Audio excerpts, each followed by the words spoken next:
ನಮಸ್ಕಾರ ಪ್ರಿಯ ವೀಕ್ಷಕರೇ, ಅನಾಮಧೇಯನ ಮತ್ತೊಂದು ವಿಡಿಯೋಗೆ ನಿಮ್ಮೆಲ್ಲರಿಗೂ ಸ್ವಾಗತ. ಇವತ್ತಿನ ದಿನಗಳಲ್ಲಿ ನಾವು ಫ್ಯಾಷನ್ ಅಂತ ಎಷ್ಟೇ ಥರದ ಮೆಟಲ್ ಅಥವಾ ಪ್ಲಾಸ್ಟಿಕ್ ಬಳೆಗಳನ್ನು ಹಾಕ್ಕೊಂಡ್ರೂ ನಮ್ಮ ಹಿರಿಯರು ಮಾತ್ರ ಯಾವಾಗಲೂ ಗಾಜಿನ ಬಳೆಗಳನ್ನೇ ಶ್ರೇಷ್ಠ ಅಂತ ಕರೀತಾರೆ. ವಿಶೇಷವಾಗಿ ಹಬ್ಬ ಅಥವಾ ಈ ಶುಭ ಸಂದರ್ಭಗಳಲ್ಲಿ ಗಾಜಿನ ಬಳೆಗಳಿಗೆ ಮೊದಲ ಆದ್ಯತೆ. ಇನ್ನು ಮದುವೆಯಲ್ಲಿ ಬಳೆ ಶಾಸ್ತ್ರ ಅಂತಾನೆ ಒಂದು ಸಪರೇಟ್ ಶಾಸ್ತ್ರವನ್ನೇ ಇಟ್ಟಿದ್ದಾರೆ. ಗಾಜಿನ ಬಳೆಯ ಶಬ್ದ ಚೆನ್ನಾಗಿರುತ್ತೆ ಅಂತನಾ? ಖಂಡಿತ ಅಲ್ಲ.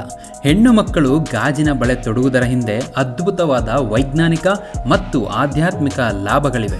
ಅವು ಯಾವುವು ಅಂತ ಈ ವಿಡಿಯೋದಲ್ಲಿ ಈಗ ನಾನು ನಿಮಗೆ ತಿಳಿಸಿಕೊಡುತ್ತೇನೆ. ದಯವಿಟ್ಟು ನನ್ನ ವಿಡಿಯೋಗೆ ಲೈಕ್ ಮಾಡಿ ಮತ್ತೆ ಸಬ್ಸ್ಕ್ರೈಬ್ ಮಾಡಿ. ಇದೇ ತರದ ಇಂಟ್ರೆಸ್ಟಿಂಗ್ ಫ್ಯಾಕ್ಟ್ಸ್ಗಳನ್ನ ನಾನು ನಿಮ್ಮ ಮುಂದೆ ತರೋದಕ್ಕೆ ಪ್ರಯತ್ನ ಪಡ್ತೀನಿ. ಮೊದಲಿಗೆ ಬರೋಣ ಶಕ್ತಿಯ ಸಂರಕ್ಷಣೆ. ಬಳೆ ತೊಡುವುದರಿಂದ ಒಂದು ವೈಜ್ಞಾನಿಕ ಕಾರಣ ಇದೆ. ಅದು ಏನಪ್ಪಾ ಅಂದ್ರೆ, ಗಾಜು ಒಂದು ಉತ್ತಮವಾದ ಪ್ರತಿಫಲಕ. ಹೆಣ್ಣು ಮಕ್ಕಳ ದೇಹದಲ್ಲಿ ಉತ್ಪತ್ತಿಯಾಗುವ ಶಕ್ತಿಯು ಕೈಗಳ ಮೂಲಕ ಹೊರಗೋಗದಂತೆ ಈ ಗಾಜಿನ ಬಳೆಗಳು ತಡೆಯುತ್ತವೆ. ಬಳೆಗಳ ಘರ್ಷಣೆಯಿಂದ ಉತ್ಪತ್ತಿಯಾಗುವ ಆ ಶಕ್ತಿಯು ಮತ್ತೆ ಮರಳಿ ದೇಹಕ್ಕೆ ತಲುಪುತ್ತದೆ. ಇದರಿಂದ ಮಹಿಳೆಯರಲ್ಲಿ ಚೈತನ್ಯ ಹೆಚ್ಚಿರುತ್ತದೆ ಎಂದು ಹೇಳಲಾಗುತ್ತೆ. ಇನ್ನು ರಕ್ತ ಸಂಚಲನ ಅಂದ್ರೆ ಬ್ಲಡ್ ಸರ್ಕ್ಯುಲೇಷನ್ ಬಗ್ಗೆ ಹೇಳೋದಾದ್ರೆ, ನಾವು ಕೈಗೆ ಬಳೆಗಳನ್ನು ತೊಟ್ಟಾಗ ಅವು ಮಣಿಕಟ್ಟಿನ ಭಾಗದಲ್ಲಿ ಸತತವಾಗಿ ಘರ್ಷಣೆ ಮಾಡುತ್ತಿರುತ್ತವೆ.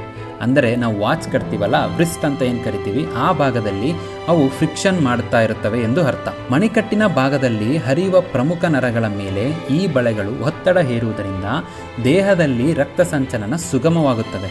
ಇದರಿಂದ ಮಹಿಳೆಯರಲ್ಲಿ ಹಾರ್ಮೋನ್ಗಳ ಸಮತೋಲನ ಉತ್ತಮವಾಗುತ್ತದೆ ಎಂದು ಸಹ ಹೇಳಲಾಗುತ್ತದೆ. ಇನ್ನು ಸಕಾರಾತ್ಮಕ ಶಬ್ದ ಅಂದರೆ ಪಾಸಿಟಿವ್ ವೈಬ್ರೇಷನ್ಸ್.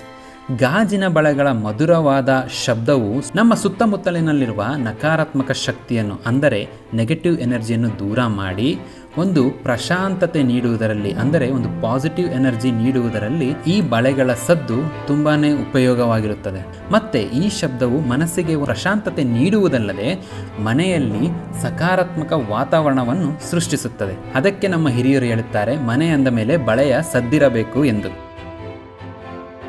ಬಳೆಗಳ ಮಹತ್ವದ ಬಣ್ಣಗಳು. ನಮ್ಮ ಸಂಪ್ರದಾಯದಲ್ಲಿ ಹಸಿರು ಮತ್ತು ಕೆಂಪು ಬಣ್ಣದ ಗಾಜಿನ ಬಳೆಗಳಿಗೆ ಹೆಚ್ಚು ಪ್ರಾಮುಖ್ಯತೆ ಇದೆ. ಇನ್ನು ಹಸಿರು ಬಳೆಗೆ ಬಂದರೆ ಇದು ಶಾಂತಿ ಮತ್ತು ಪ್ರಕೃತಿಯ ಸಂಕೇತವಾಗಿದ್ದರೆ ಇದು ದೈವಿಕ ಶಕ್ತಿಯನ್ನು ಸಹ ಆಕರ್ಷಿಸುತ್ತದೆ ಎಂಬ ನಂಬಿಕೆ ಇದೆ. ಕೆಂಪು ಬಳೆಗಳು ಇದು ಶಕ್ತಿ ಮತ್ತು ಸೌಭಾಗ್ಯದ ಸಂಕೇತ ಎಂದು ಕರೆಯುತ್ತಾರೆ. ಸೊ ನೋಡಿದ್ರಲ್ಲ ಫ್ರೆಂಡ್ಸ್, ಒಂದು ಸಣ್ಣ ಗಾಜಿನ ಬಳೆಯ ಹಿಂದೆ ಎಷ್ಟೊಂದು ವಿಷಯಗಳಿವೆ. ನೀವು ಕೂಡ ಈ ಮಾಹಿತಿ ತಿಳಿದ ಮೇಲೆ ಗಾಜಿನ ಬಳೆ ಹಾಕೋಣಕ್ಕೆ ಇಷ್ಟಪಡ್ತೀರಾ ಅಲ್ವಾ?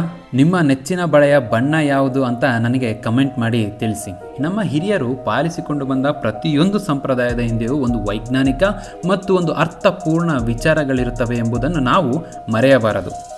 ಈ ಮಾಹಿತಿ ನಿಮಗೆ ಇಷ್ಟವಾಗಿದ್ದರೆ ಕೂಡಲೇ ಈ ವಿಡಿಯೋಗೆ ಒಂದು ಲೈಕ್ ಮಾಡಿ ಮತ್ತು ನಿಮ್ಮ ಮನೆಯ ಹೆಣ್ಣು ಮಕ್ಕಳ ಜೊತೆ ಈ ವಿಡಿಯೋವನ್ನು ಶೇರ್ ಮಾಡಿ.